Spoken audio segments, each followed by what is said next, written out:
Dimitri here. There's quite a bit of a trend in the group of the topic of enabling our fantasies, and I think it's a great topic in regards to pornography because some of us we're addicted because we're addicted, but some of us we're just going to pornography because we do not implement our fantasies, and we do not implement them because of shame. Generally, either we don't know how to, or we don't think we can, or we don't think we're allowed to do it. And this is an old false belief, obviously. You're free to do whatever you want to do with anyone who's consenting. So it was the case for me when I had a lot of denial first, then shame about my fantasies. I was already pretty creative as a child or as a teenager, and then when I got into pornography, it just amplified a lot, and things were pretty much out of control. And some of my fantasies were pretty extreme, some of my fantasies were pretty niche. So I was stuck with pornography because that was the only way I could manifest them in my life, in my mind. And then at some point I realized I'm a sex addict.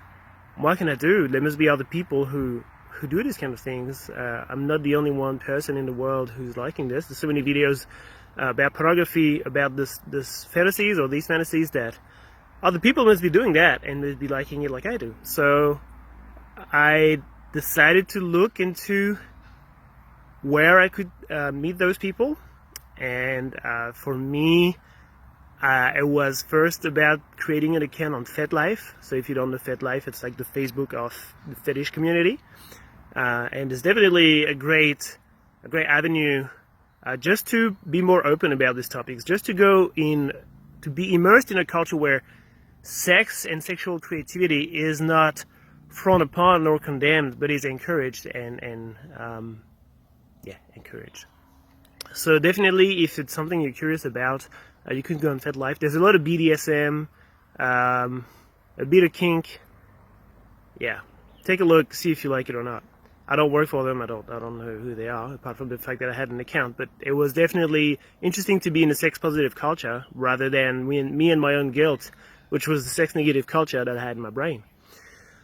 And another place where I went was BDSM parties. So there's quite a BDSM scene in Sydney. It's not huge, but it's not small either. And yeah, I had definitely my highest high and my lowest low in these parties. So at some point you gotta walk the talk. You gotta say, if that's what I'm into, how can I make this happen? It takes a bit of courage, confronting your shame, confronting all the beliefs you have around your fantasies. But ultimately, fantasies are fantasies. If your fantasies are not illegal, or if they're possible, like they don't involve aliens and too many tentacles, then it's worth at least thinking of trying. Like, what would happen if you thought of trying? Enabling the fantasies, looking for partners who are into what you're into. And instead of picking up, maybe another topic, but instead of picking up and hoping that it would match your fantasies, I was doing that. I was picking up a lot of girls, hoping that at some point I would be able to do these crazy things that I want to do. Then you just go straight into sex-positive culture, and you don't have to pick up. It's literally a contract about, hey, what are you into? What am I into? It's a win or it's not a win. So, and as far as I understand, in the gay community, it's all like that as well. It's very much more direct, less fluff, more action. So, yeah, there was another thing I wanted to say. Pick up. Yeah, the only thing that you cannot bring in these parties, you can do anything you want. You can think of anything you want, offer anything you want. The only thing you cannot bring on the table is shame. What I saw at these parties were people who were empowered in the sexuality, and they had no shame. If you bring your shame, you're killing everybody's vibe. It's sad, and you're just feeling rejected, because we don't want shame. We want empowerment and acceptance.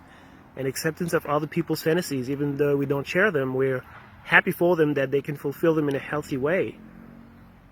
Yeah. So that's it, guys. What are your thoughts on this? How much would it take for you to create an account on FetLife, to go to your local BDSM place, If you live in a small village in the countryside, it might not be that easy, but or any local group who has a sex-positive culture. If you're in a big city, there are multiple avenues where you can find different trends and angles on sexual positivity. Some people will have an artistic, creative aspect. Some people will have a connection, emotion aspect to them. Even the conscious scene has the tantra, but there's also conscious sex, which is not tantra. So there's lots of communities to look into, I guess is what I'm trying to say. Communities that you can not infiltrate, that you can join. And if you decide to do that, just be humble, when I joined the BDSM community as a dominant, I wanted to pretend that I knew everything and that I didn't need advice and that I knew exactly what I was doing. I had no idea what I was doing. And it's not a good idea. So no pretense, no shame, just come as you are, hear what people say. It's a very different thing to switch from the mainstream society where sex is condemned or hidden to a sex-positive culture that you pretty much never encountered before. So what's your thoughts on this, guys? Would you be able to enable this?